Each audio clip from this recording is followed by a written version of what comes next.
사실 제 생애를 이렇게 되돌아보면 너무 과분한 축복이었다 그렇게 생각이 됩니다. 장신대에서 교수의 직도 맡았고 또 소망교회에서 목회 현장도 접할 수 있었다고 하는 것은 제게는 아주 축복 중에 축복이었다고 말씀을 드릴 수가 있습니다. 그런데 사실 처음에는 제가 신학교 교수가 되려고 했던 게 아니었고 또 목사가 되려고 했던 것도 아니었습니다. 저는 CCC 대학생 선교회라고 하는 데를 대학교 시절에 다녔었는데 대학교 4학년 되기 전에 제가 기도를 오랫동안 하면서 하나님 제 생애가 어떻게 쓰임 받았으면 좋겠습니까? 하고 막 기도를 하다가 한밤중에 제가 받았던 말씀이 있었습니다. 그건 다른 게 아니라 옛날에 이렇게 세로로 쓰여진 성경책을 어거스틴처럼 펴보라라고 하는 그런 마음의 감동이 돼가지고 제가 이걸 딱 성경을 폈어요. 제가 읽던 성경을. 그런 성경 읽기를 찐젠 도르프식 성경 읽기라고 하는데 사실은 평생에 한 번 내지 두 번만 가능한 잘못하면 이게 도깨비 방맹이 같은 이 성경 읽기가 되니까 그러나 그때는 제게는 아주 절실했기 때문에 내가 이걸 어떻게 해야 될까 하고 성경을 딱 폈는데 그때 뭐 이렇게 중간에 설명서 같은 게 없었으니까 딱 폈는데 사도행전 28장과 로마서 1장이 딱 나왔어요. 그래서 딱 폈는데 로마서 1장 1절에 예수 그리스도의 종 바울은 사도로 부르심을 받아 하나님의 복음을 위하여 택정함을 입었으니 그때 제 마음이 하나님이 나를 복음의 사람으로 나를 초청하고 있구나. 그걸 딱 깨달으면서 제가 여기 바울 대신에 어쭙지 않게 제 이름을 집어넣습니다. 그래서 예수 그리스도의 종 김지철은 사도로 부르심을 받아 복음을 위하여 택정함을 입었으니 그러니까 제가 어떤 길로 가야 될까 굉장히 고민하다가 신학의 길로 가야 되겠구나 하는 그 마음에 결정적인 하나의 동기부여를 이 말씀을 통해서 받았습니다. 그러다가 사도행전 28장 맨 마지막을 읽어봤더니 이렇게 쓰여져 있었어요.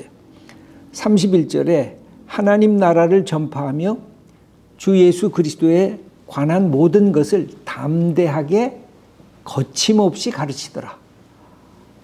말씀을 담대하게 거침없이 가르치는 거고 나는 그러면 전도자로 부름을 받았구나.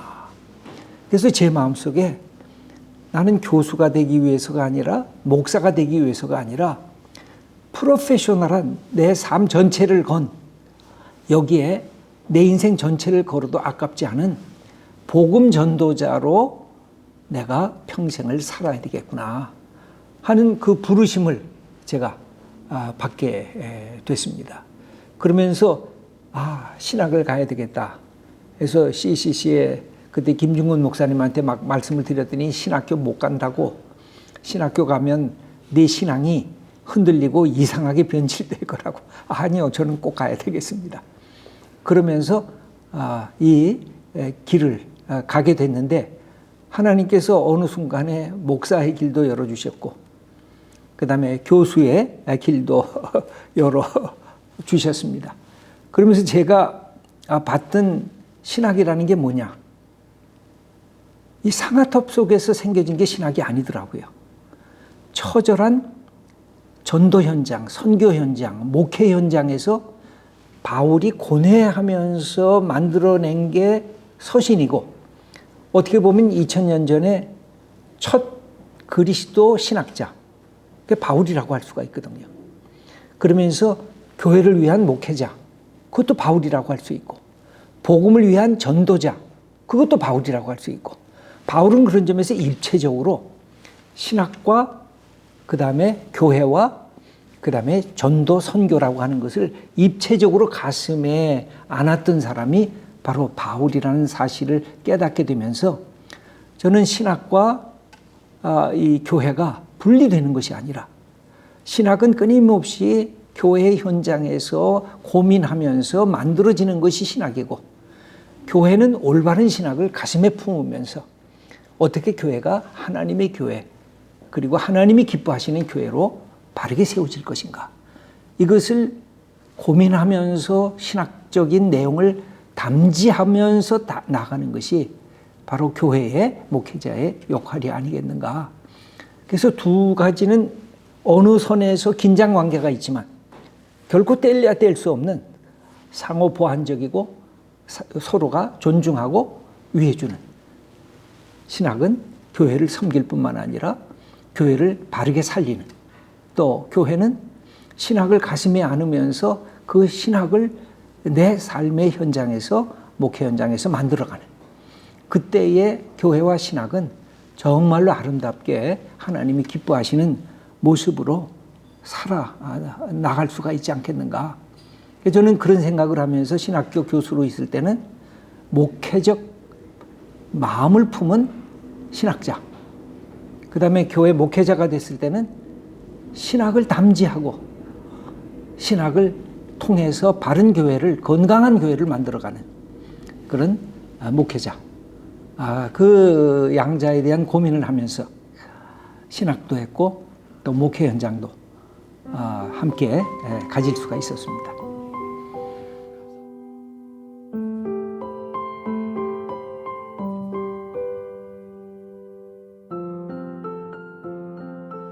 그러니까 어떻게 보면 우리가 성경을 보면 건강한 교회 또 건강한 신학에 대한 일종의 투쟁이었다고도 볼 수가 있습니다. 그러니까 하나님의 교회가 정말로 하나님이 기뻐하시는 건강한 교회의 모습으로 성장하는가, 그리고 그 교회를 밑받침하고 있는 신학은 정말 올바른 신학인가에 대한 질문이 있는데, 그러니까 건강하지 못한 교회 또 건강하지 못한 신학의 틀이 우리가 성경에 어떻게 나타나느냐 하면, 특별히 바울 신학을 또 바울의 교회를 생각한다면 복음의 진정성에 대한 끊임없는 질문이 있었습니다. 이 복음이 진짜 복음이냐 가짜 복음이냐. 그때 복음의 진정성을 얘기를 할 때 늘 나타나는 게 예수 그리스도에 관한 복음이 바르게 선포되는 복음이냐, 아니면 거짓 그리스도 또는 거짓 교회의 모습으로 나타나는 이단적 특성을 지닌 교회였느냐가 초대교회의 끊임없는 관심의 물음이었습니다. 그러니까 로마서를 보거나 고린도서를 보거나 갈라디아서를 보면 계속해서 질문이 그것입니다. 이게 진짜 복음이냐, 아니면 율법주의에 각색된 복음이냐, 아니면 일종의 도덕주의에 또 이게 채색된 그 복음이냐, 아니면 예수 그리스도의 복음을 통한 은혜의 복음이냐. 이 부분이 끊임없는 갈등인데, 이것은 어디에서도 드러나느냐면 사도행전 15장을 보면 안디옥 교회와 예루살렘 교회의 충돌 자체도 핵심이 뭐냐면 복음의 진정성이 어디 있느냐. 근데 놀랍게도 예루살렘 교회의 베드로와 야고보와 요한이 누구를 딱 손들어 줬냐면 바울이 말한 복음이 이게 진짜 복음이다. 값없이, 우리의 공로 없이 믿음으로 예수 그리스도를 믿으면 구원의 은총을 받는 이 복음. 저는 믿음이라는 게 너무 중요한, 2000년 전이나 지금이나 믿음처럼 인간관계나 하나님과 우리와의 관계성 속에 제일 중요한 테마가 없다고 보여져요. 인간관계도 믿음이 없으면 다 무너지잖아요. 지금 21세기 세기를 우리가 신용사회라고 하는데 어떤 사람이 신용을 잃어버린다.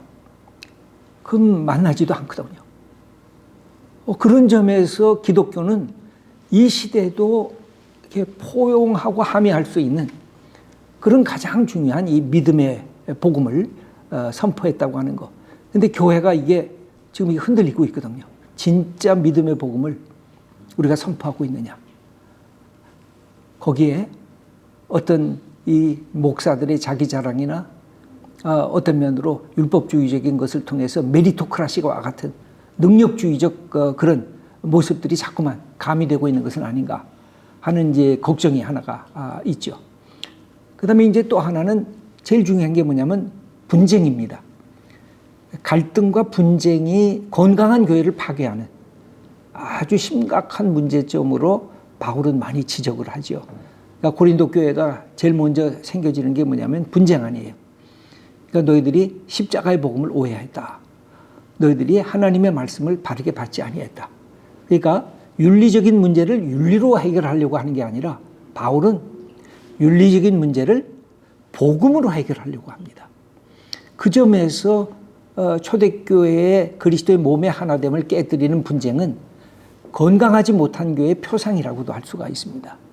유대인과 이방인의 갈등, 남자와 여자의 갈등, 있는 자와 없는 자의 갈등, 또는 우리가 갖고 있는 인종적 차별의 갈등, 그다음에 이 모든 것들을 다 타파하는 게 기독교 복음이라고 한다면 그 점에서 건강하지 못한 교회가 끊임없이 남을 정죄하고 복음의 하나됨을 깨뜨려 버리는 이것은 엄청난 하나의 신학의 문제고 교회의 문제로 드러나는 것이 아닌가. 제가 생각할 때 세 번째의 특징은 뭐냐면 도덕성의 문제입니다. 그러니까 도덕성을 굉장히 중요시 여겼거든요. 그래서 도덕적으로 거짓말을 한다든지 또는 성적 불의를 행한다든지 또 남의 것을 탈취한다든지 그러니까 교회 공동체 안에 이런 것들이 있을 때 바울은 아주 분노하고 그것은 교회 공동체의 거룩성을 깨뜨리는 거다. 저는 그 점이 오늘날에도 이 세 가지가 똑같은 건강한 교회냐 건강한 신학이냐 판단하는 기준이라고 보여져요. 복음의 진정성을 갖고 있느냐, 교회의 하나됨을 끊임없이 추구하느냐, 그 다음에 도덕적 거룩성과 성결성을 교회가 끊임없이 담보하려고 애쓰고 있느냐. 이 세 가지가 되면 제가 볼 때 거룩한 교회, 거룩한 신학이라고도 할 수가 있을 겁니다. 근데 그 점이 무너지면 교회나 신학이나 다 위기 속에 빠져들어가는 것이 아닌가. 이제 그런 생각을 해보죠.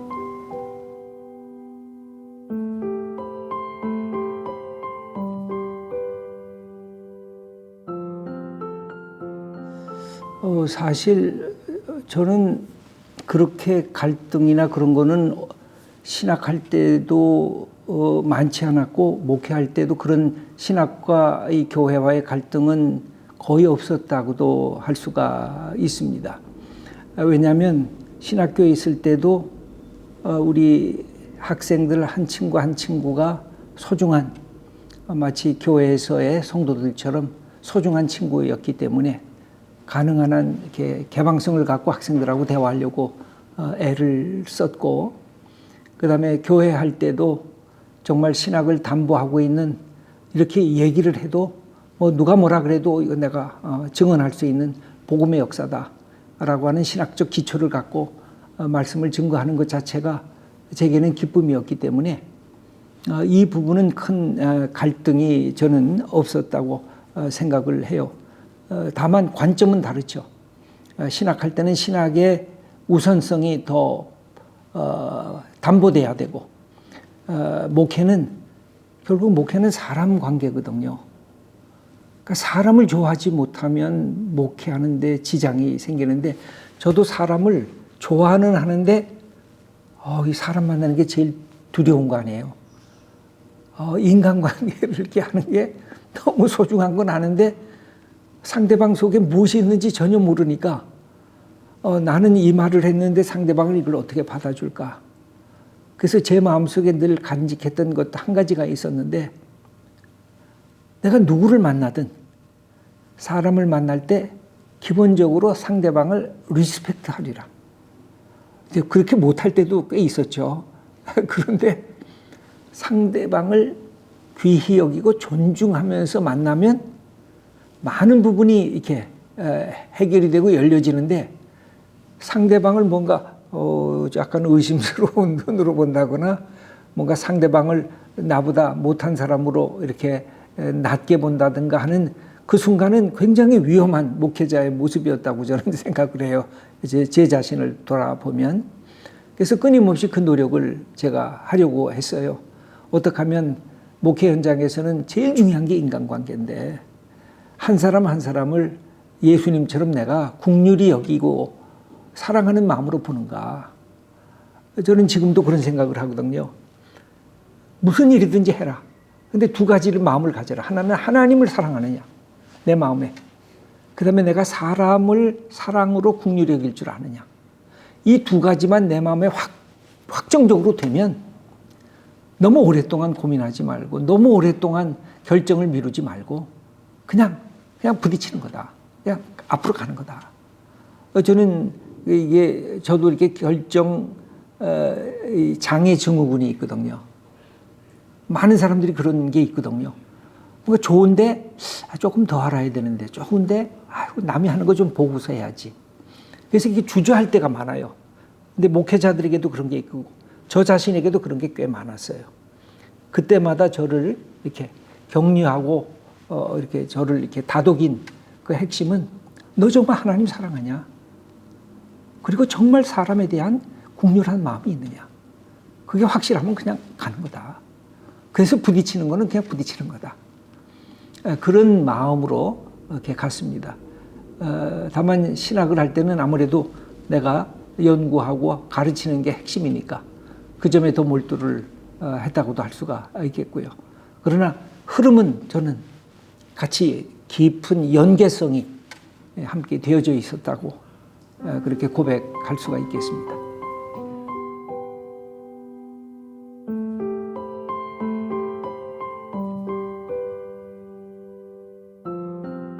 저는 장신대에서 가르치거나 설교할 때 너무 좋았어요. 왜냐하면 말씀을 갖고 함께 나눌 수 있다는 게 최고의 기쁨이었기 때문에. 그 다음에 장신대는 설교하러 딱 올라가면 학생들이 쫙 하는 이 흡인력이 있어요. 너무 이렇게 집중력이 잘 돼요. 그래서 제가 바깥에 목사님들, 제가 장신대 교수로 있을 때는 우리 신학교 와서 한번 설교해 보세요. 너무 학생들이 딱 앞을 향해서 집중합니다. 그러면서 제가 칭찬을, 우리 학교 학생들 칭찬을 많이 했어요. 그래서 그것이 제게는 막 자랑스럽고 막 더 설교하고 싶고, 뭐 준비할 때는 힘들지만 설교는 스트레스를 받는 이 어떤 이 항목 아니에요. 근데도 설교하고 나면 너무 감사하고 좋았죠. 저는 이게 더 많이 하고 싶어서 사실 독일에서 공부하고 끝나고 와서 제가 제일 먼저 요청한 보직이 있었어요. 그것이 생활관장이었어요. 왜 하냐면 나는 새벽에, 그때는 생활관장이 그걸 다 인도해야 됐거든요. 그래서 생활관장이 되면서 새벽 기도를 내가 하기 위해서 생활관장이 됐어요. 그리고 그때 시편을 하면서 너무 감사했죠.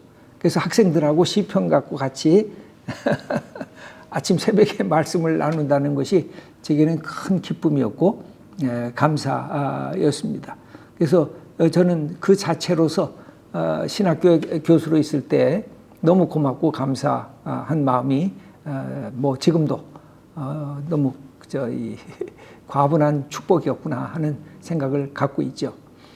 그러다가 이제 소망교회를 왔어요. 근데 소망교회 특징이 하나가 있습니다. 보통 다른 교회는 예배 드릴 때 약간 좀 시끄러워요. 시작할 때. 근데 소망교회 딱 오니까 그렇게 조용할 수가 없어요. 예배 시간엔 더 조용해요. 가끔 처음 온 사람들이 자기 숨소리가 들릴까봐, 심장소리 벌떡벌떡 하는 게 들릴까봐 긴장하면서 예배를 드린다는 거예요. 그러니까 소망교회의 특징은 정말로 조용한 클래식하는 예배였습니다. 근데 그게 저에게 너무 마음에 들었어요. 그리고 성도들이 집중을 그렇게 잘합니다. 그러니까 제가 예전에는 신학교 자랑을 하다가 소망교회 와서 목회를 하면서는 오히려 신학교 교수님들한테 그런 얘기를 하죠. 소망교회 성도님들이 신학교 학생들보다 더 집중력이 더 좋다고. 그냥 하나로 딱 그렇게 모아집니다.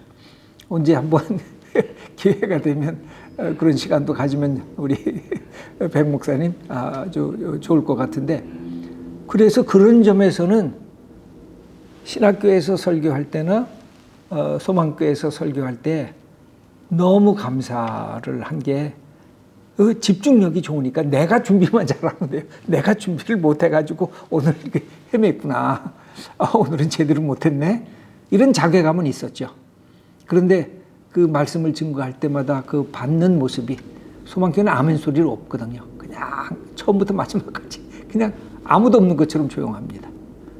그것이 어떤 면으로는 장신대와 우리 소망교회를 연결하는 좋은 고리가 제게는 되었고, 그래서 제가 장신대 학생들도 자랑스럽게 생각했고 소망교회 성도님들도 아주 자랑스럽게 생각하면서 그 연결고리가 제게는 잘 이루어졌다고 할 수가 있습니다.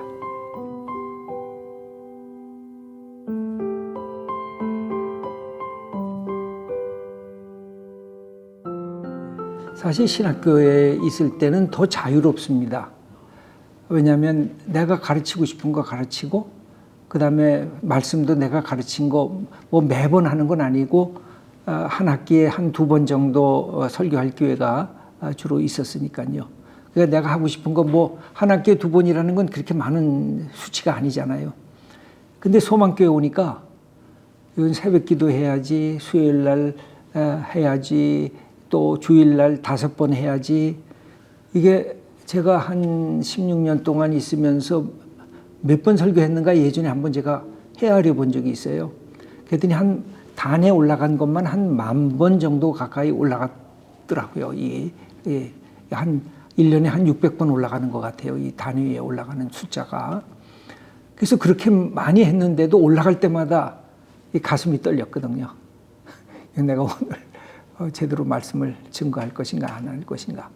그래서 설교하고 그렇게 말씀 전하는 데는 전혀 저는 제가 준비가 부족한 게 문제였지, 그 공동체가 갖고 있었던 그 기대와 사랑은 늘 충만했다고 볼 수가 있을 것 같습니다.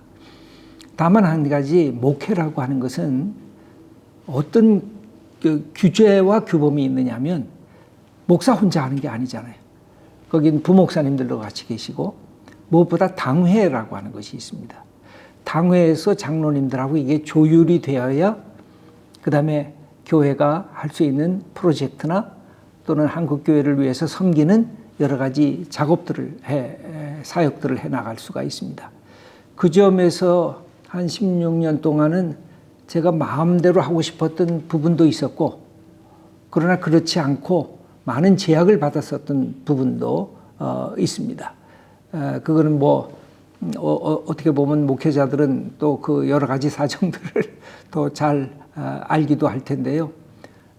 다만 저는 이제 후배 목사님들한테는 그러죠. 담임 목사가 장로님들하고 정말 긴밀하게 서로 사랑으로 협력하면서 일을 해나가야 된다. 이거는 어쩔 수 없다.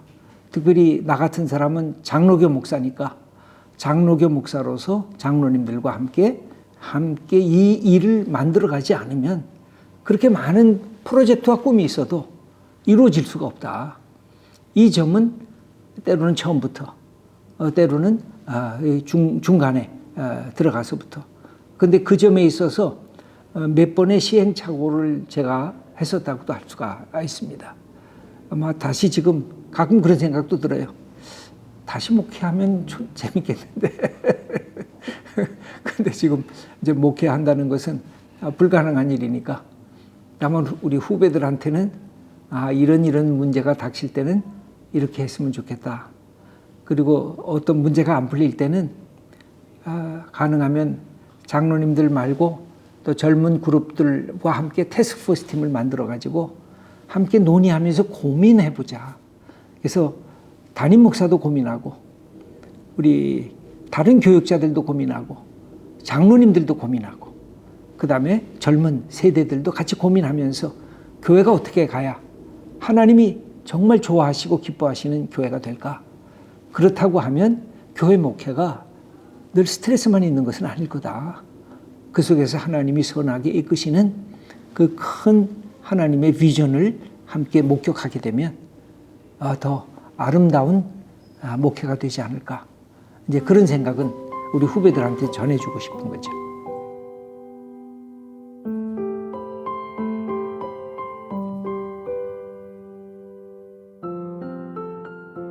사실 지난번 작년에 기독교 학회가 장신대에서 열렸는데요. 그때 이제 그때 기독교 학교 몇십 주년 기념이더라요. 그래서 제가 이제 시작하는 설교, 예배 설교를 맡아서 했는데, 그때 제일 먼저 내가 얘기했던 것이 뭐냐면, 신학이 경탄을 잃어버리고 있다. 그러니까 원래 신학은 경탄하면서 생겨진 게 신학인데, 경탄을 잃어버리니까 이론 신학과 그냥 평범한 종교학적인 서술처럼, 3인칭의 서술처럼 묶여지고 있는 것이 아닌가. 제가 볼 때는 이 경탄을 잃어버리면 신학의 즐거움도 놓치게 되고, 그리고 이 신학이 교회를 위한 참 멋진 학문이라고 하는 놀라운 그동안의 전통도 다 상실해 버리고 마는 것이 아닐까. 근데 그 경탄을 잃어버리는 게 뭐냐면, 신학이 모놀로고에 멈춰서 있기 때문에, 또 신학이 제3인칭적으로만 해설하고 있기 때문에. 그런데 우리가 바울의 서신을 보면 하나님이 2인칭으로 다가오거든요. 3인칭에서 2인칭으로 다가오고, 그 다음에 더 나가서 기독교 신비 속에서 하나님과 이 그리스도인들이 1인칭 복수로 바뀌어지게 됩니다. 그러니까 나는 당신 안에, 당신은 내 안에. 그러면서 우리라고 하는 더 포괄적인 의미에서의 공동체성이 드러나게 되는데, 이 점을 신학이 놓치고 있는 것은 아닌가. 그래서 어떻게 보면 이게 우리가 갖고 있는 번역상에도 문제가 있습니다. 예수님이 너희는 나를 누구라고 하느냐 할 때도 제일 처음에는 세상 사람들은 나를 누구냐라고 물어보시면서 3인칭인 대답을 원해요. 그러니까 정보적인 대답이죠. 세례 요한인가 엘리야인가 이런 3인칭적인. 그러나 예수님이 그것으로 만족하지 않고 2인칭으로 묻습니다. 너희는 나를 누구라고 하느냐. 그러니까 3인칭적인 사고와 2인칭적인 사고가 어마어마하게 달라지는 거거든요. 그러니까 2인칭적인으로 물어보니까 베드로가 딱 먼저 한 얘기가 주는 그리스도시요, 이 표현을 하잖아요. 근데 그 주가 퀴리오스가 아니거든요. 수이라고 하는 2인칭 단수 유거든요. You are the Christ거든요. 근데 이거를 우리는 주님이라고 바꿔보니까 3인칭적인 느낌이 자꾸만 나는 거예요. 2인칭으로 되어지질 않고. 이게 굉장히 많습니다. 이제 번역 속에 예를 들면 시편 18편 1절에 나의 힘이 되신 여호와여, 내가 주를 사랑하나이다. 그렇게 돼 있잖아요. 그 주가 아니거든요. 당신이거든요. 내가 당신을 사랑합니다. 그러니까 내가 당신을 사랑합니다라는 말과 내가 주님을 사랑합니다. 이게 다르거든요. 주기도문 번역도 자꾸만 나이 드신 어른들이 어떻게 하나님을 당신이라고 말하느냐 때문에 번역을 당신이라고 못하는데, 저는 당신이라고 번역해야 된다고 생각을 해요. 왜 그러냐? 보통의 당신이라는 게 3인칭 하대어지만 2인칭 하대어지만 3인칭은 존칭어 아니에요. 근데 부부의 가장 친밀한 부부는 여보 당신이거든요. 거기는 당신이 하대어가 아니에요.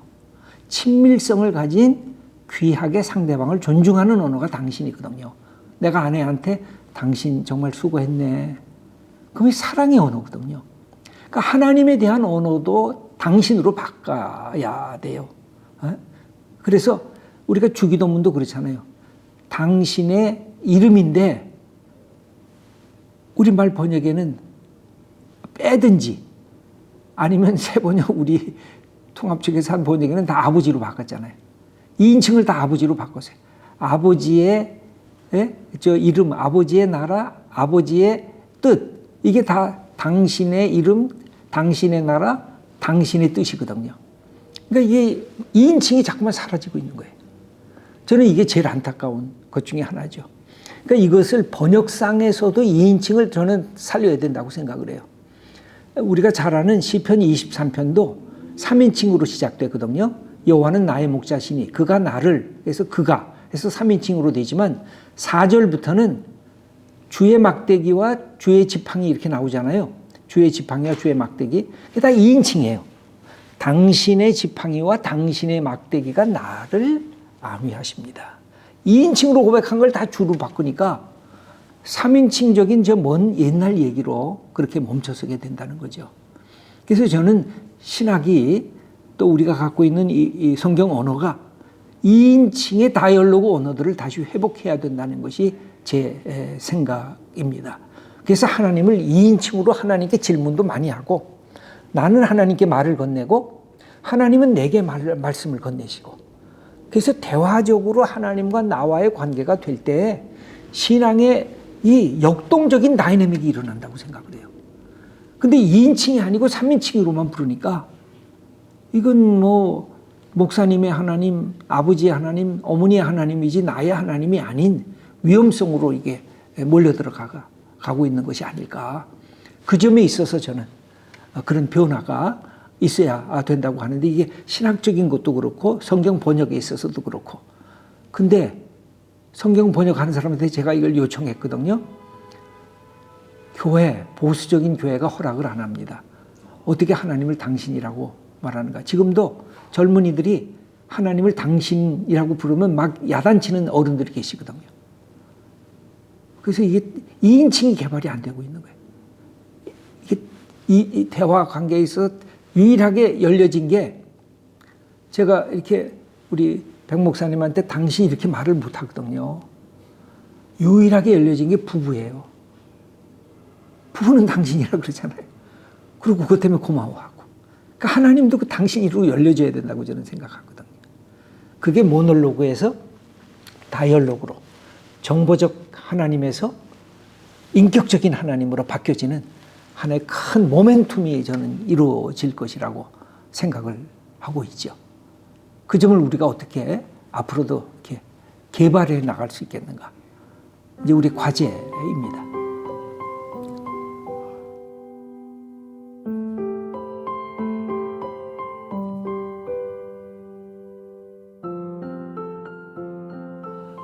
진짜 저는 이게, 근데 경탄이요 언제 가능하냐면요, 수평적인 만남 속에서는 경탄이 잘 안 나옵니다. 그러니까 무슨 뜻이냐면, 좀 잘하네, 남보다 좀 낫네, 그 정도 얘기는 하지만 소위 아하 익스피리언스가 안 나와요. 이 아하 경험이라고 하는 거는 수평 속에서 수직을 경험할 때 가능한 것입니다. 그러니까 성경에 보면 예를 들면 시편 기자가 인자가 무엇이간데 하나님이 이렇게 저를 생각해 주십니까? 그러면서 저 떠오르는 태양을 보면서 감탄하거든요. 떠 있는 밤하늘의 별들을 보면서 감탄하고. 근데 그게 태양하고 별만 봐서 감탄하는 게 아니라 저것을 만드신 하나님을 기억하면서 감탄하는 거거든요. 하나님은 어떻게 해를 저렇게 만들어 주셨습니까? 인자가 무엇이간데 하나님이 저 아름다운 별들을 저렇게 하늘에 만들어 주셨습니까? 그게 수직적인 경험을 해야. 그래서 성경에 보면 진짜 감탄하는 사람들의 그 특징을 보면 하늘 경험이 있어요. 하늘 이야기 경험. 그러니까 저는 신학 자체가 저는 그렇게 생각을 하는데, 신학은 하나님에 대한 학문만이 아니에요. 신학은 인간학이면서 동시에 하나님에 대한 학문이죠. 그러니까 이 인간학이라는 것은 인간이 갖고 있는 인간의 처지, 인간이 갖고 있는 환경, 인간이 갖고 있는 본성, 인간이 갖고 있는 이 수평적인 위기적인 삶의 이야기를 하면서 그 속에서 하늘 이야기, 하나님의 이야기를 끌어들일 때에 그게 진짜 살아있는 신학이 되거든요. 그게 내 삶의 수평 속에서 감당하지 못하는 하늘 이야기가 거기서 들어오게 된다고 생각을 해요. 저는 전도서 기자가 헛되고 헛되며 헛되다. 모든 것이 헛되도다. 해 아래 새 것이 없다. 그러니까 전도서 기자가 생각하는 건 해 아래에 있는 수평 속에서 보니까 모든 것이 반복이고, 모든 것이 그냥 과거에 있었던 것이 오늘에 있었던 것이 다시 미래 속에 투영된다는 거거든요. 그런데 해 아래 새 것이 없으니까 어디에 새 것이 있느냐? 해 위에 새 것이 있거든요. 그래서 성경을 계속해서 읽다 보면 하늘을 향한 이야기들이 또 가득 있어요. 하늘을 열어주시고, 예수님이 가장 결정적인 것인데, 예수님이 물에서부터 무트로 올라올 때 하늘이 찢어지잖아요. 그리고 하늘에서 음성이 들리잖아요. 그러면서 이는 내 사랑하는 아들이라 내가 너를 기뻐하노라 라고 하는 하늘의 음성이 들리는 그 자체가 이게 경탄이죠. 그래서 하늘 이야기를 우리가 얘기하지 않으면 경탄이 안 생깁니다. 그 하늘 얘기가 어디에 있냐? 예수 그리스도 안에. 예수 그리스도 안에 인간에 대한 얘기도 있고 예수 그리스도 안에 하늘에 대한 이야기도 있고 땅과 하늘에 대한 이야기가 예수 그리스도라고 하는 분 안에 그 안에 다 잠재되어져 있다고 보여져요. 그래서 인간의 곤고성, 인간의 외로움, 인간의 절망, 인간의 탄식이 예수 그리스도 안에 들어가져 있고 그러면서 하나님의 은혜, 하나님의 사랑, 하나님의 용서, 하나님의 자비하심이 예수 그리스도의 이 수직적인 신비 속에 또 담겨져 있고 그래서 이 두 가지를 끊임없이 우리가 우리 안에 이것을 다이나믹하게 묶어내는 작업 그게 신학의 작업이고 그게 저는 목회의 작업이라고 생각을 해요. 그래야 경탄도 있으면서 일상성도 경험하고 또 일상성 속에서 하나님의 도우심과 임재하심을 느끼면서 경탄을 하게 되고 그래서 이걸 제일 잘 보여주는 것이 구약의 전통과 예수님의 전통 속에서 보면 어떤 문학이냐면 지혜 문학이라고 할 수가 있습니다. 지혜 문학의 핵심은 뭐냐면 범사에 하나님을 인정하라는 거예요. 그러면 하나님이 내 길을 지도하시리라. 이게 잠언 3장의 얘기 아니에요? 범사에 하나님을 인정할 때 내가 아침에 일어났는데 제가 이제 나이가 들다 보니까 저녁에 잠들 때 하나님이 잠잘 때 나를 데려가시는 거 아닐까? 근데 내가 감사하면서 죽을 수 있을까? 하나님 감사합니다 하고 하나님 앞에 서기를 원합니다. 이렇게 하고 잠에 들게 돼요. 나 아침에 깨잖아요. 내 심장이 아직 뛰고 있잖아요. 하나님 감사합니다. 이렇게 호흡할 수 있잖아요. 그 다음에 제 아내를 봐요. 내 아내도 지금 숨 쉬고 있나? 같이 이제 나이가 드니까 하나님 언제 데려가실지 모르잖아요. 그러면서 살아있는 것 자체가 이게 하나님이 주신 생명의 복이구나. 그럼 그 자체가 감사하고 그 자체가 내게 경탄으로 다가오는 거죠. 그 일상성 속의 경탄, 또 특별한 사건 속에서의 경탄, 이게 함께 같이 간다고 생각을 해요. 그게 우리의 신앙의 삶을 이렇게 넓게 만들고 그러면서도 그 속에 함몰하지 않고 하늘의 세계를 향한 내 마음이 개방된 모습으로 나서는 게 아닐까. 예수 믿는 게 나는 너무 좋은 거고 예수 믿는 게 너무 감사한 거고 이 축복을 안다는 게 이게 우리 믿음의 사람들의 가장 큰 보화로운 우리의 믿음의 내용이 아닐까. 그런 판단을 자꾸 해보는 거죠.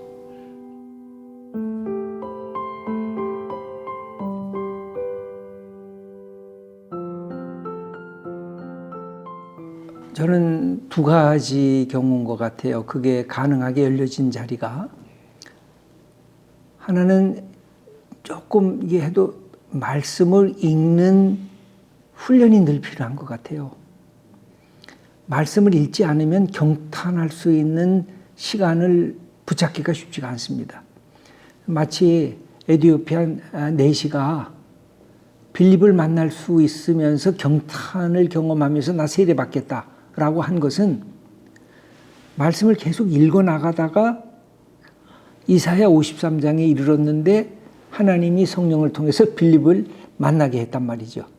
그때 만약 이 내시가 말씀을 안 읽고 있었으면 그런 경탄의 기회가 왔는데도 만남의 자리가 허락되질 않아요. 그래서 끊임없이 말씀을 그냥 하루에 한 장씩이라도 읽어나가는 것. 저는 그게 누구에게나 중요한 것이라고 보여집니다. 말씀이 다가오지 않으면 이 경탄이라고 하는 건 이 세계 속에 내가 눈과 귀로 손으로 만지는 것 속에서 나타나는 거기 때문에 이건 다 뻔한 거거든요. 근데 말씀을 통해서 하나님이 내게 말을 건네오시는 것. 그거를 경험하게 될 때 경탄하게 되는 것이 있어서 어떻든 이거는 그런 훈련이 필요한 것 같아요. 우리 교회 성도들이면 예배만 주일날 드리는 게 아니라 매일매일 한 장씩이라도 아이들하고 읽고 남편하고 아내하고 읽고 읽어나가는 작업들이 제가 볼 때는 너무너무 중요한 것 같습니다. 이 말씀 읽기의 이 틀. 그 다음에 두 번째는 경탄이 가능하려고 하면 성령의 역사에 나를 오픈시켜야 됩니다. 성령이라고 하는 게 저는 늘 그렇게 생각을 했어요. 소위 라틴어로 엑스트라 노스, 우리 바깥에 계신 분. 그러니까 성령은 내 안에 있는 영을 끊임없이 훈련시키고 개발해서 올라가는 게 성령이 아니고, 성령은 나하고는 상관이 없는 하나님의 영, 나와 바깥에 있는. 그런데 그 하나님의 영이 어느 날 인 노비스, 내 안에 그분이 예수 그리스도를 통해서 다가오실 때 바로 내 바깥에 있는 하나님의 영이지만 내 안에 계신 분이구나. 그러면서 이 영이 프로노비스, 나를 위하여 지금도 역사하시는 하나님의 영이시구나. 그래서 그 영을 향해서 내가 개방될 때 저는 이 놀람의 경험이 다가오는 것 같아요.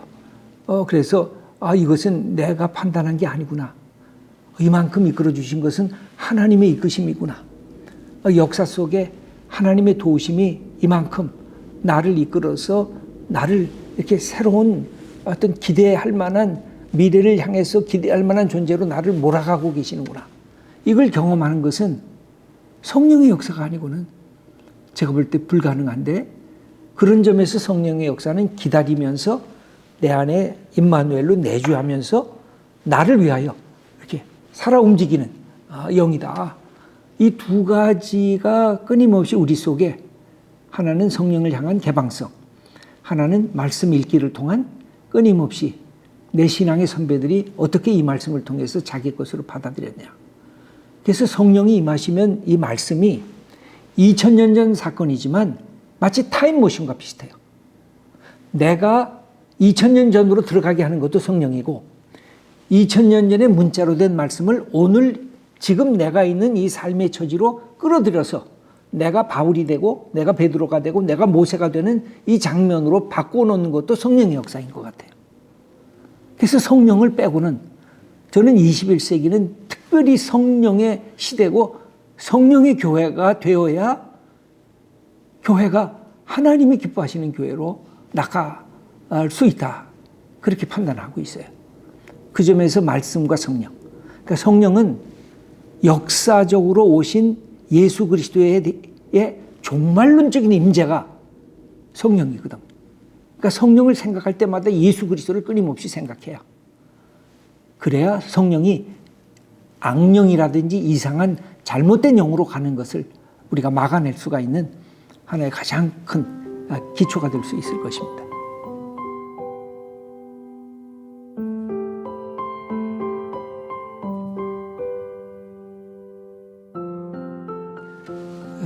사실 미래 목회 말씀 연구원을 시작하게 될 때 제가 교회에다가는 그런 얘기를 했습니다. 그동안 김미철 목사가 교회를 위해서 섬기는 목회자였다고 하면, 은퇴하면 나를 세상으로 파송해 주시는 그런 목회자가 되었으면 좋겠다. 그래서 내가 교회라고 하는 것을 이렇게 떠나서, 그래서 가능하면 소망교회가 있는 강남은 제가 가지도 않으려고, 그리고 모든 반경을 강북을 중심으로 해서 목회를 하고 저희 그 하나님의 나라의 사역을 했으면 좋겠다는 것이 제 마음 다짐이었습니다. 그러면서 제일 먼저 떠오르는 게, 제가 신학교에 있어서 그랬는지 몰라도 평신도들은 지금 현역에 계신 분들이 잘 감당하고 계시니까 저는 좋은 목회자를 함께 이렇게 서로 세워주고 저도 거기에 동역을 하고, 그것이 저의 첫 번째 과제가 되기를 바랐습니다. 그러면서 시작한 것이 뭘로부터 시작해야 될까? 말씀 공부로부터 시작하는 것이 좋겠다는 생각이 들었습니다. 이 프로페짜이라고 하는 것은 프로페짜이엔하고 동사로 쓰면 예언하다, 설교하다 그런 뜻이 됩니다.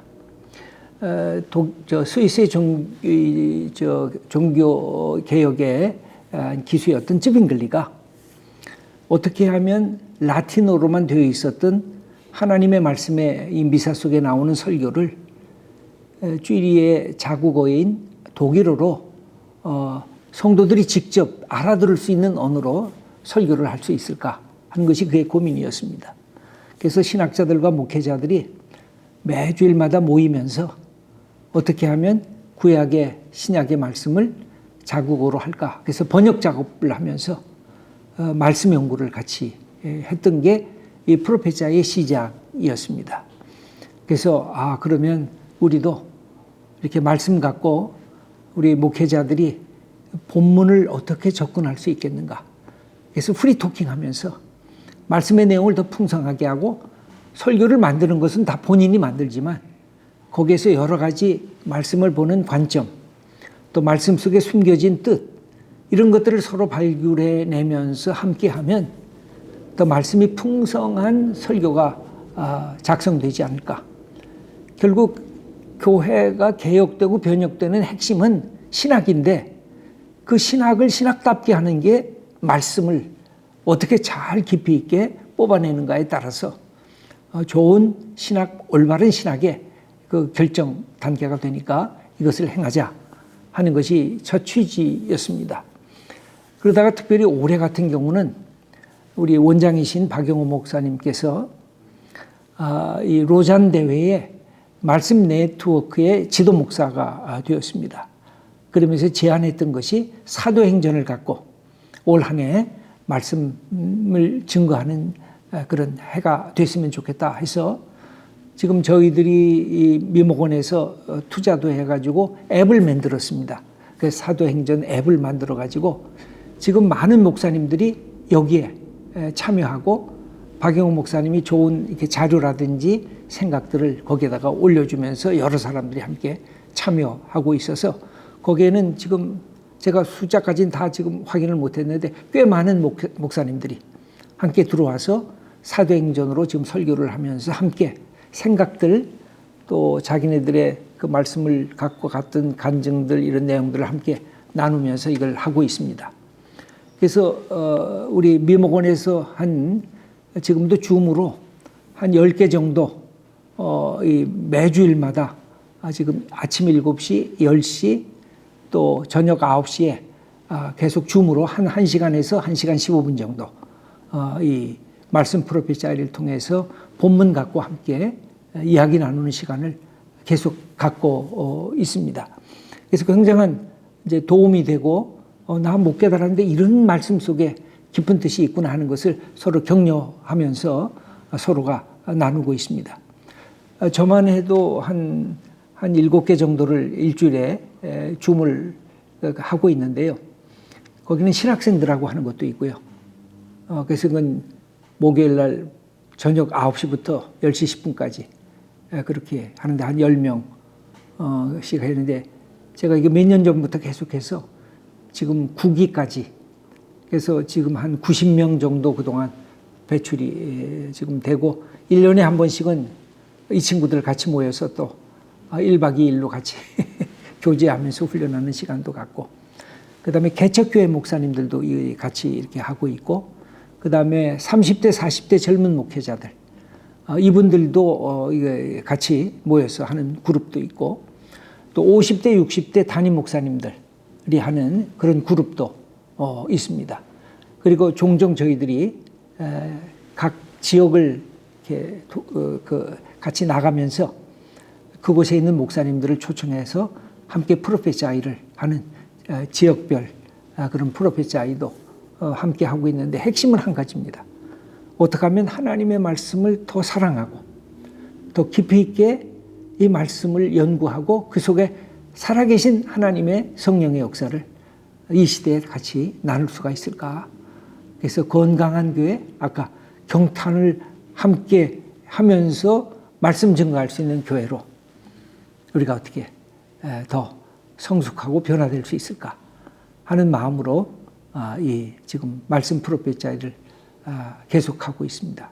저는 이게 한 3명에서 5명, 많으면 7명, 더 많으면 10명. 그 정도의 숫자면 정말 1시간 동안 풍성한 얘기를 서로 나눌 수가 있습니다. 그래서 이 방향은 2가지인데요.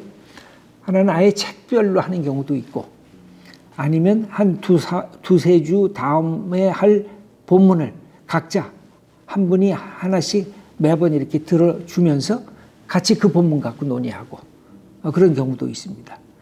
다 재밌어 합니다. 왜냐하면 혼자서는 발견 못하는 것을 상대방의 눈을 통해서 발견하고 있기 때문에 이것이 저는 한국교회에 아주 자연스럽게 더 퍼져나갔으면 좋겠습니다. 그래서 그냥 이건 친구들끼리 해도 좋아요. 한 3명에서 5명 친구들이 모여가지고 야 우리 말씀 프로페 짜이 하자. 그러면서 같이 나누면 훨씬 더 하나님의 이 성령의 역사를 더 깊이 있게 경험하는 기회가 될 것입니다. 그걸 좀 우리 목회하 신학에서 좀 많이 이렇게 할 수 있도록 이렇게 브리핑을 해주면, 근데 그 대신 거기에 한 분 정도가 약간의 그 리더십을 갖고 계신 분이 계셔서 이렇게 말씀을 하시도록 이렇게 열어주실 필요가 있어요. 소그룹 하듯이. 자기가 혼자 얘기하는 게 아니라 어떻게 생각하세요? 어떻게 생각하세요? 그러면 재미있는 그 말씀들이 많이 나옵니다. 네.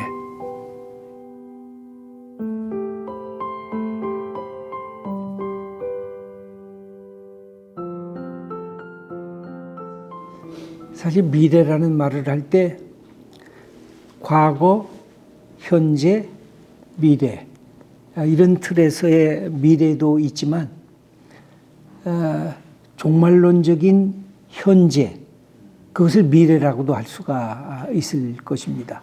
그래서 이제 미래 목회와 말씀 연구원이라고 해서 우리가 관심 가진 부분이 이런 것입니다. 그러니까 우리가 종말론적인 미래를 준비하고 있는가? 오늘의 현재 속에서 그게 한 가지가 있었고, 또 하나는 앞으로 미래 속에 하나님 나라를 이룰 후배들을 잘 키워나갈 과제가 우리에게 있는 것이 아닌가. 그러면서 그동안 이제 프로페짜이 말고 저희들이 지금 이제 3기까지 배출을 했는데요. 포스트 MDB 학교라고 하는 거를 이렇게 저희들이 새롭게 만들어서 이번에 이제 가을부터 4기가 들어가는데 1년에 가을 학기 6주, 그 다음에 봄 학기 6주. 그래서 월요일 날 아침 10시부터 오후 4시까지 7명의 멘토들하고 20명에서 25명의 학생들하고 같이 이렇게 더불어 점심도 먹고 같이 고민하고 어떻게 앞으로 한국교회의 목회를 위해서 살까.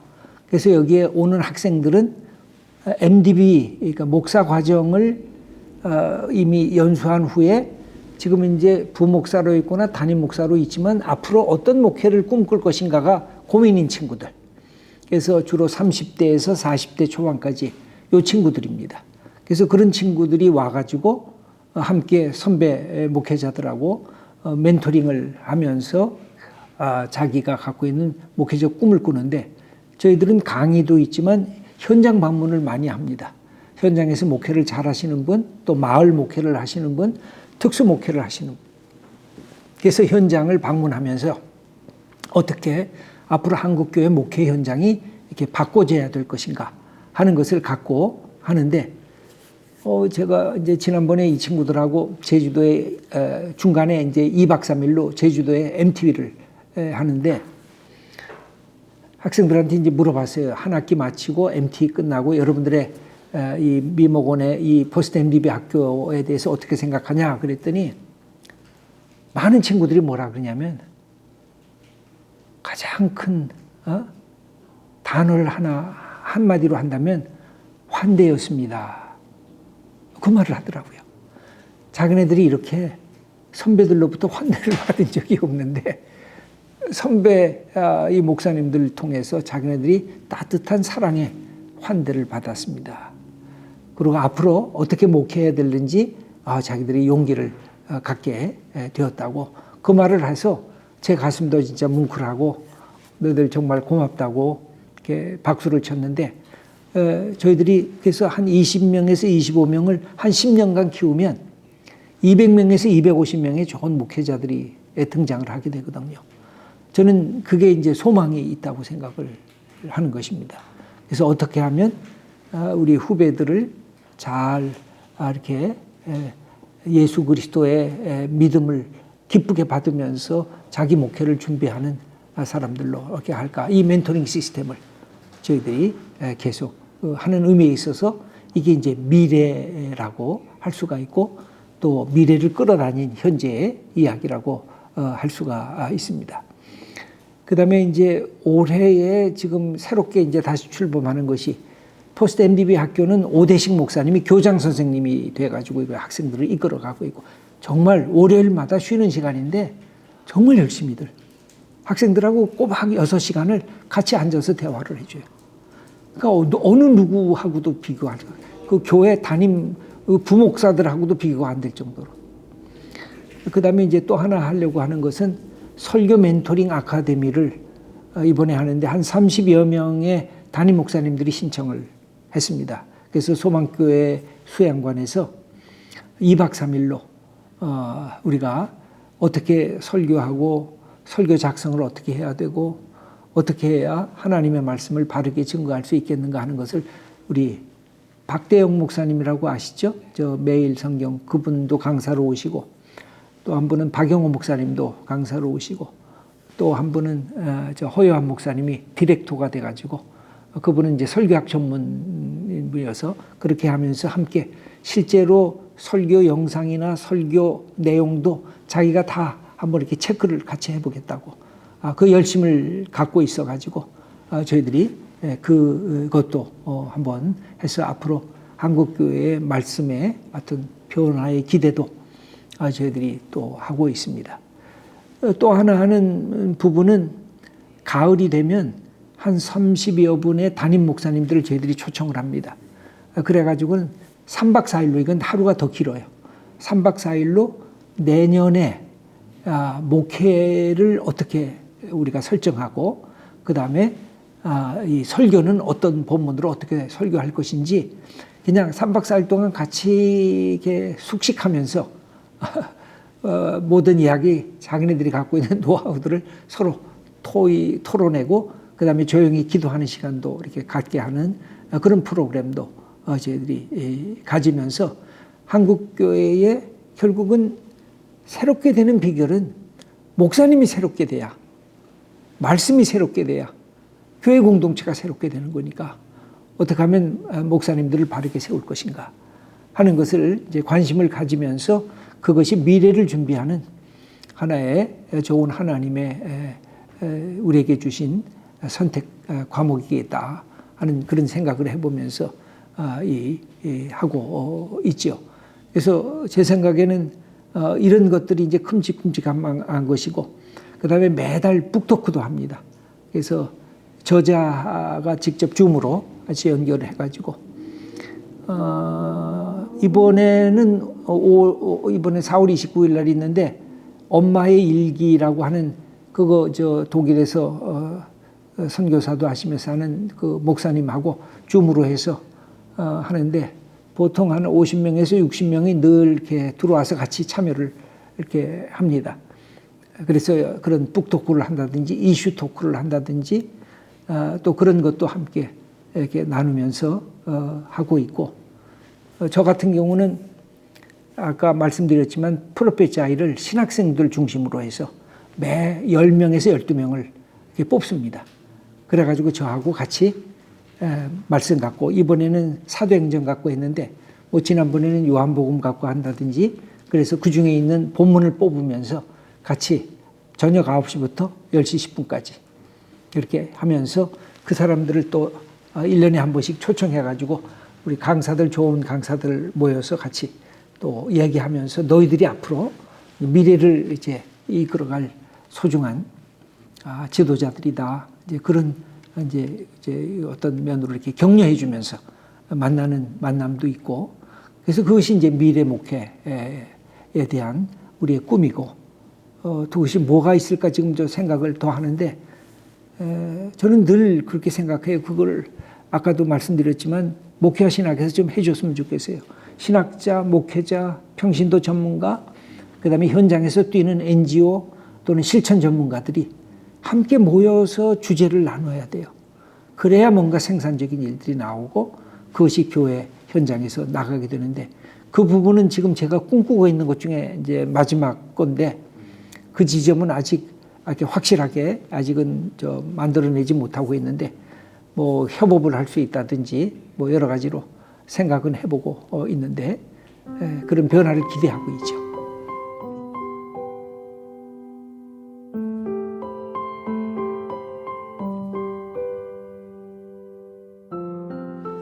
사실 후배 목회자들한테는 제가 선배 목회자로서 미안하고 죄송한 마음이 있습니다. 제가 목회를 시작하거나 신학을 시작할 때는 선배들로부터 좋은 환경과 여건을 물려받았습니다. 근데 지금 오늘의 현장을 보면 기독교의 브랜드 가치가 막 추락하고 있는, 어마어마하게 추락되고 있는, 그래서 예수 믿는 것이 자랑스러운 그런 환경이 아니라 너 아직도 예수 믿어? 라고 하는 조롱 섞인 이 기독교 브랜드의 가치가 떨어지고 있는 이 현장에 이 교회를 넘겨 이렇게 이어받게 하고 있다는 아픔이 있습니다. 근데 이것이 진정으로 어려움 속에서만 그냥 놓여지는 마지막 한계성일까? 아니면 변화의 새로운 단서가 될 수 있는 부분은 없을까 하는 것이 제 이제 마음에 있습니다. 그 베드로전서 4장 17절을 보면 하나님의 집에서 심판을 시작할 때가 되었나니, 그러니까 심판이 교회에서부터 시작이 된다는 거죠. 세상 심판이 아니라 교회가 잘못했기 때문에 세상에 이런 문제가 생겼다고 하는, 그러니까 교회가 먼저 심판을 받는데 교회 중에서도 가장 먼저 심판을 받는 것은 영적 지도자들이죠. 그래서 이것이 무언가 하나님의 뜻에 되어지지 않았던 부분, 그래서 저는 저를 포함한 한국 교회의 영적 지도자들이 갖고 있는 가장 큰 문제 중에 하나가 뭐냐면 회개의 능력을 잃어버렸어요. 제가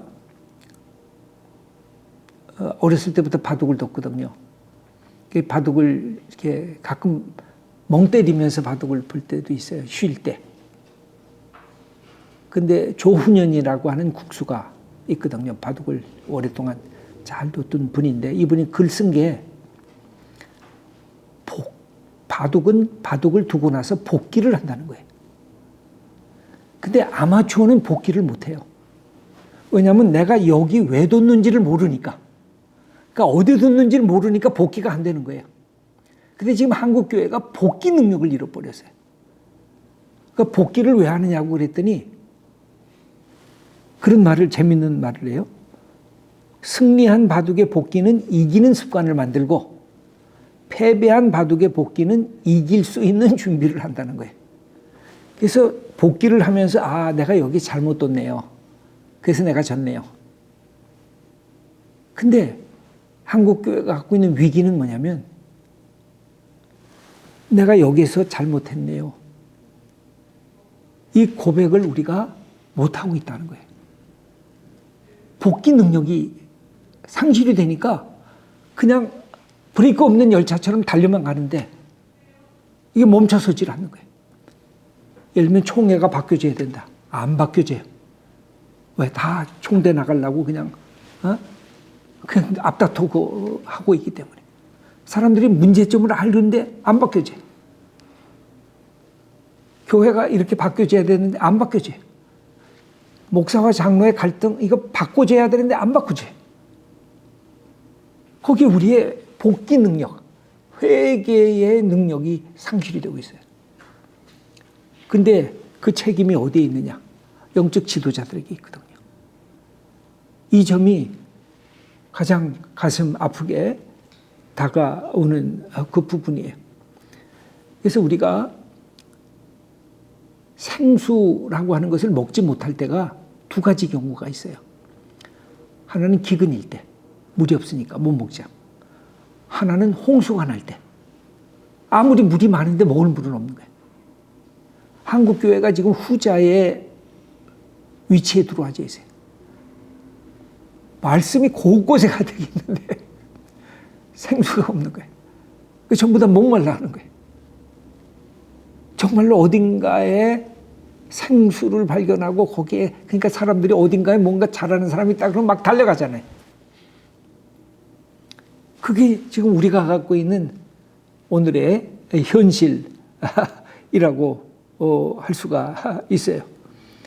그래서 저는 후학들이, 후배 목회자들이 정말 어려운 경우에 이것을 이렇게 넘겨주게 된 것이 너무 진짜 가슴 아픈 우리 선배들의 이 잘못 중에 하나라고도 볼 수가 있죠. 우리가 그렇게 달려왔으니까.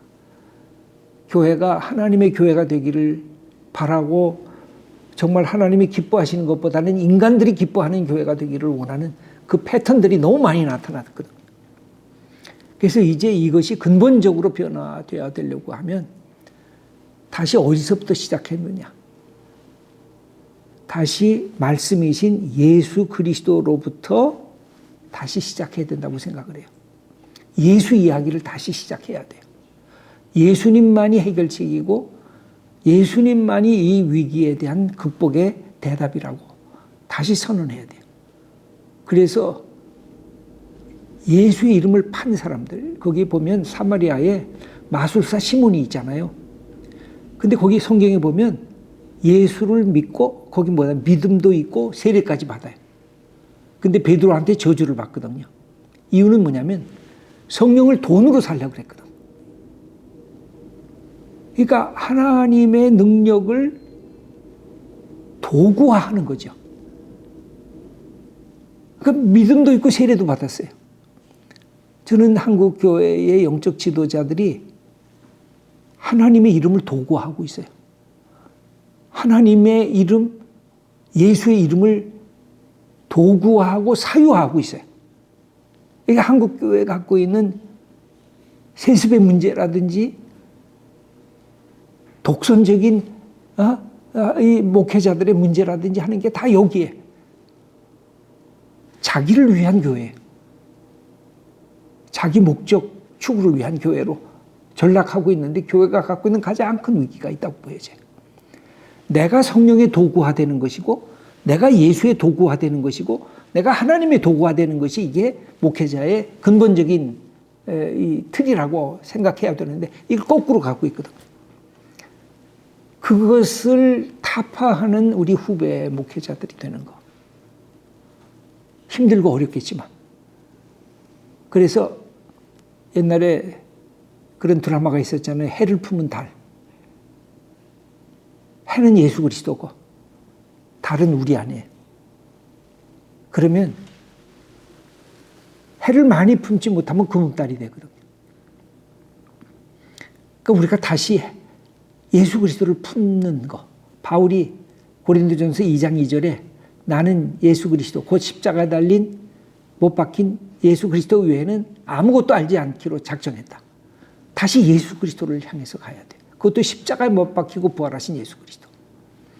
그래서 예수를 품은 목회자와 교회가 되면 소망이 있는 거예요. 그러나 예수 그리스도를 품지 않고 자기 욕심을 채우는 현장이 되면 그 교회는 희망이 없죠. 소망이 없는 거죠. 저는 여기 이제 교회는 희망이다 이렇게 포스트 MDB 학교 이걸 큰 타이틀로 정했어요. 아직도 교회가 소망이다. 왜? 예수님 사랑하는 사람들, 예수님을 높이기를 원하는 사람들, 그리고 그분에 의해서 내가 도구처럼 쓰임받기를 원하는 사람이 있으면 그 교회 공동체는 살아있는 공동체요, 희망 있는 공동체다. 그래서 우리의 후배들도 정말 어려운 시대에서 다시금 기독교 브랜드 가치를 세우려고 하는 일은 뭐냐면 신앙인들 그리고 영적 지도자들이 영적 자긍심과 자부심이 다시 회복이 돼야 돼요. 예수 믿는 것이 자랑스러워야 돼요. 그리고 예수님이 진짜 진리요, 진짜 생명이요, 진짜 그분 안에 인간이 고민하고 인간이 낙담하는 그 모든 것에 대한 대답이 예수 그리스도 안에 있다. 이 사실을 확인할 필요가 있어요. 그러면 한국교회는 소망이 있죠. 그런데 그것을 포기하면 한국교회는 소망을 다시 잃어버릴 수가 없고 잃어버릴 수밖에 없고 회복이 불가능한 자리로 이제 갈 수밖에 없는데, 이것을 이렇게 세워주는 데가 우리 목회와 신학이죠. 목회와 신학에서 결국은 모든 게 예수 그리스도가 소망이고 예수 그리스도가 대답이고 예수 그리스도가 진리고 예수 그리스도가 생명이고, 그리고 바로 그분을 그렇게 드러내게 해주는 분이 성령이시다.